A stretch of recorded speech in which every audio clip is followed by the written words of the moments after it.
Hello दोस्तों and welcome to UPSC अड्डा। आप सभी का स्वागत है आज की हमारी इस नई वीडियो में।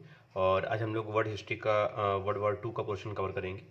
तो अगर run of world war two की बात करें तो जो इवेंट्स हुए थे after the great depression of 1929 उसने काफ़ी रोल प्ले किया था। तो जापान ने एक 1931 में पपेट स्टेट क्रिएट किया था, the state of manchow. Reason इसका ये था, ये चाइना के रीजन को सेग्रीगेट करके इसने पपेट स्टेट वहाँ पे क्रिएट किया था जापान ने। रीज़न था कि एक जो ग्रेट डिप्रेशन था 1929 का, इट हर्ट्स दी एक्सपोर्ट जो है oriented oriented oriented Japan economy. उसकी वजह से जापान ने काफ़ी सफ़र किया। इसके अलावा राइजिंग चाइनीज़ बिजनेसमैन इन्फ्लुएंस इन दी मंचूरियन। इसके अलावा threat of communism in the Japan was also increasing.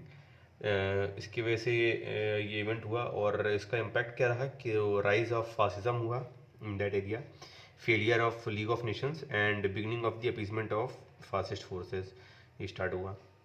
फिर 1933 में जापान ने अटैक किया नॉर्थ ईस्ट चाइना में, and which is a pure act of imperialism. 1937 में फुल इन्वेजन ऑफ चाइना हुआ। 1937 to 45 second Sino Japanese war चला। और Austria Hungary custom union बना था 1931 में, जो कि रिजेक्ट कर दिया गया लीग ऑफ नेशन द्वारा। फिर Hitler becomes chancellor after this incidence in 1933। World disarmament conference हुई 1932-33 में, और जापान विड्रॉ किया इसमें लीग ऑफ नेशन से, और Hitler withdraw Germany from League of Nation as well as from world disarmament conference. फिर 1933 में Italy and USR sign non aggression pact and there because of the threatened by the rise of Hitler. 1934 में Hitler ने introduce किया था rearmament the Germany. 1934 में USR allowed entry into the league of Nations, and during this relationship between Britain, France, Italy and Russia improved. 1934 में Germany and Poland signed the non-aggression pact, and this breaks the Little Entente alliance of जो कि alliance था of France, Yugoslavia, Poland, Czechoslovakia and Romania, and it was seemed as a victory of Hitler. And 1934 में ही first attempt of Anschluss हुआ। Anschluss means the union of Germany and Austria, and but it is defeated by the Mussolini, and example of not following the appeasement policy ये रहा जो। 1935 में Hitler introduce conscription, that is the compulsory military services, which was earlier banned by the treaty of Versailles. 1934 में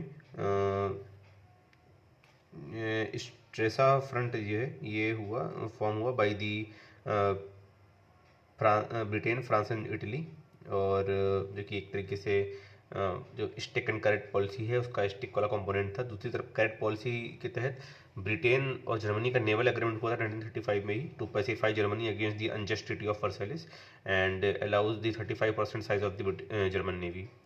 1935 में Italy ने attack किया था अबेसिनिया को, जो कि मॉडर्न डे इथियोपिया का रीजन है।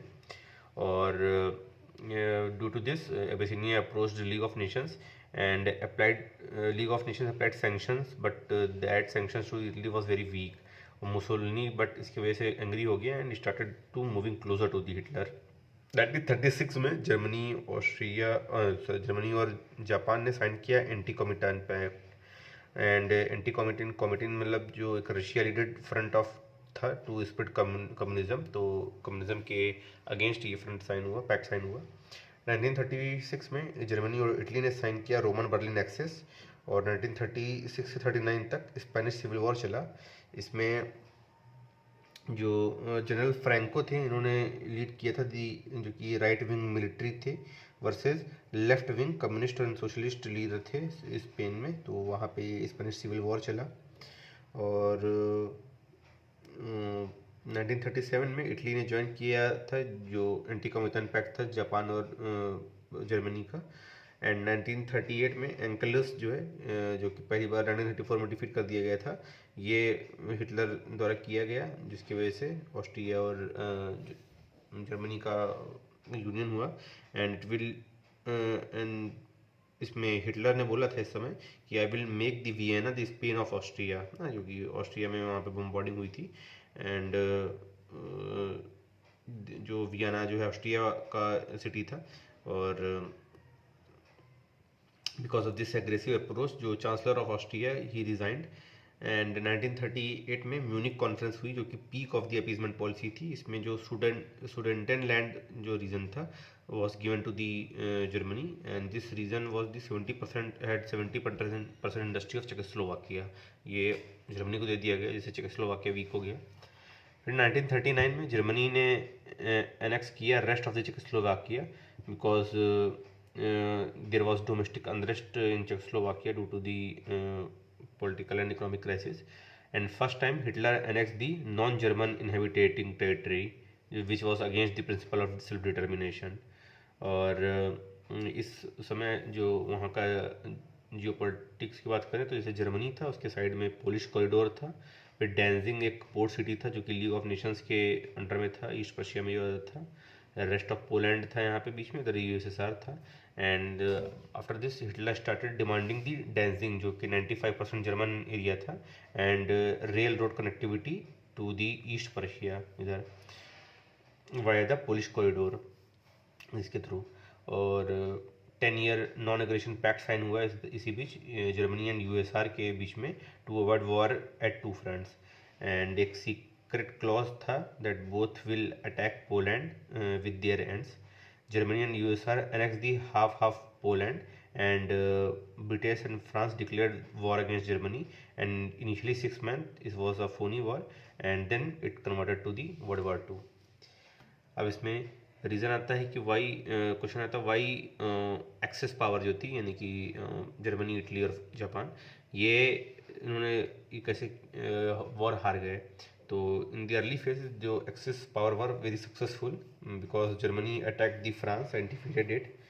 France got defeated because it followed the जो है defensive policy, and it had constructed a जो है Maginot line by placing iron structure on border with Germany, and the aim was to restrict the German forces at this line when they attack। However, Germany was successful because of its strategy, और इसमें strategy of blitzkrieg थी which involve the simultaneous and rapid attacks with जो है air from air as well as from land, and the air strike created जो है chaos among the enemy, and then the land forces rapidly made advances by moving the motorized divisions, and therefore ये जो blitzkrieg create किया गया था, it created a shock and awe and disbelieved and quick victory हुई Germany की despite having a weaker army than France, and therefore before जो है Britain could came to aid to France was defeated by the Germany, and therefore there was also जो है not there was also not two front at because at this time due to the non-aggression pact between USSR and Germany 1939 पे Germany के पास to front war नहीं था ना, केवल उसको France को ही डील करना था। However after 1941 the access power began losing, और जून 1941 में USR was invaded by Germany, and इसलिए बिकॉज जर्मनी ने 10 साल का जो नॉन एग्रेशन पैक्ट था उसको ब्रेक किया और यूएसआर को इन्वेड किया। And in initial phases German forces were very successful, however they had accepted a quick victory over the Russia which could not come because Russia had been gradually shifting all its factory to the east, east of the Mural Mountains, fearing an attack from the west, and therefore now Russian supplies were less affected, and therefore under the Stalin जो since 1929 USSR में थे was better prepared, and also expecting a quick victory, German had not come prepared for Russian rains which choked its tanks and in the mud, and the harsh Russian winters जो है ये वहाँ पे जाड़ा शुरू हो गया था। रशिया जो है यूरोपियन नॉर्दर्न कंट्री है, तो that follows with the temperature जो है as low as -20 degree centigrade तक हो गए थे, and therefore in 1942 the Russian won the battle of Stalingrad, and then Russian continued to force back the German forces recapturing the Poland and later the German territories part also. दिसंबर 1941 में Pearl Harbor जो था in Hawaii of United State was bound by the Japan, bringing US the top economic power at the time into the world war two, and the US economy was on the path of recovery since 1933. जो उसका जो new deal था 1933 का, उससे recovery हो गई थी. And now US again give huge loans to the allied powers for the fighting world war two like it did in world war one. उसकी वजह से initially the Japan force had been quite successful against the Britain in sea, and then in early phases against US, but it captured many of the United States island in the Pacific. However, after the Battle of Midway Island जो 1942 में हुआ था, US bounced back and gradually reclaimed the Iceland in the Pacific one by one. Britain was able to defeat the German Air Force in the Battle of Britain in 1940, and it was able to deal with the जो blitzkrieg strategy थी due to focus on the air power, and therefore the attack on the USSR and the US was a जो है mistake, as US and USSR had a huge resources, and once US entered the war, lesser was the chances of access power to longer the war dragged, है ना. जितना लंबा war चलना था उतना उनका नुकसान ही होना था. इसके अलावा air power played major role in the world war two, though US was more successful against Japan because it focus on production of the aircraft carriers ना, while Japan continued producing battleships only. Also Mussolini was an embarrassment for the Hitler, as Italian forces had to be rescued by German forces in North Africa, and those forces could have been better utilized against the USSR. Mussolini उतना effective नहीं रहे. And the US and Britain in 1942 had also been able to curb the submarine menace of the Germans. Italy was first to be defeated in 1943. In 1944, Britain and US began liberation of the West European territories occupied by Germany, and then after liberating the France, they जो है crossed into Germany as well. And by 1945, the Germany lost the war, and Japan surrendered after dropping the nuclear bomb in the Hiroshima and Nagasaki. तो इस तरह and हुआ world war two का, और allied power access power हार गए. Impact क्या रहा वर्ल्ड वॉर टू का?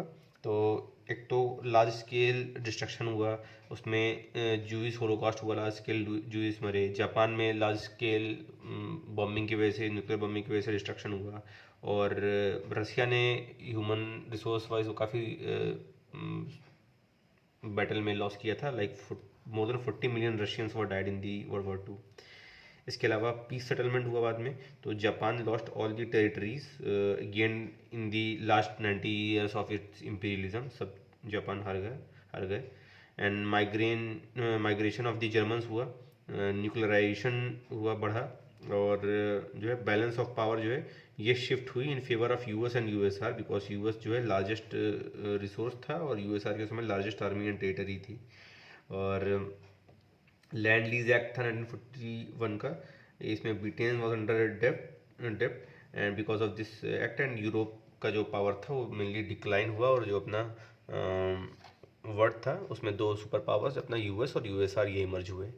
तो दिस वाज द कंप्लीट जो है run of world war two, events of world war two, reasons of the victory of the access power and the overall impact of world war two. तो hope you like this video. अगर अच्छा लगा तो like का button दबाएं.